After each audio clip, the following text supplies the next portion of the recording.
munsi ni Irayi. Umuntu utabonye Irayi idashobora kuza hano tugasangira. Umwihariko wanjye njyewe ubishaka uwo ari we wese aza. Urabona inyama ni ugufata tukarya.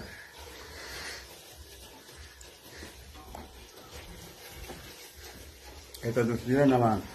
Uri umusonga rero wirirwa wambaye amabishu mu mujyi anwingira akubita hari warangiza ugashaka kurongora uzarongora ute nta kazi ugira wirirwa ugenda uri umusonga rero n'amasheneta mu gurumete yuzuye umutwe n'ijosi hano ninde uzagukunda nta mugore ukunda uburegeye ubuntu buregarega mu muhanda umugore akunda umugabo ukora donc tuzagusengera yego abakobwa bakumve kandi bagukunda ariko umuntu wo kwirirwa agenda n'amaparfait mu muhanda no umuhungu mani igisirimba tugasirimba kaginda kakavuga ati sirimba vuba saa 10 zigere dutahe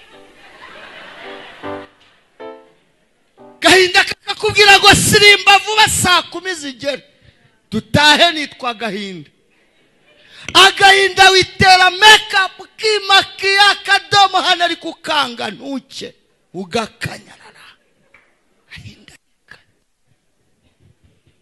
miliyoni akavanamo rimwe hasigara kangahe? Hasigara amazero 7 6 miliyoni ukavanamo rimwe. Miliyoni uvanyemo rimwe hasigara amazero gusa. Ntabwo ndi kubeshya yagandi kurebe. Ntabwo ndi kurebe. Ataye umutwe gusa. Ataye umutwe. Uzawutora ugira ibiri dore numwe ntacyo kumariye. Meza. Icyo cuba bita bande? Twebwe se cyangwa mwebwe? Twebwe nyine batwita nyine abaciye bugufu muri gufasha. Izina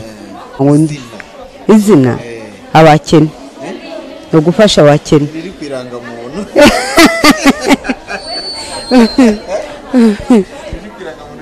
Ubundi si yo ndwara ubwo yaje ite kuko yaheze yagumye mu mahanga. Iyiheze Korokoro iratesha n'umutwe ndabuza abantu kwigendera kujya kwidudubira. Baba we urabona ko kwinzara tuzayikizwa. None se bade wagiye kwa ntuza kandi arumbwiye harya Ruremanije kwamamara ndanakomeza ndababara Kristo Yesu we ipusi kumbuga we ziwanyu oya ziwanyu we yo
uzadutanya sabu wande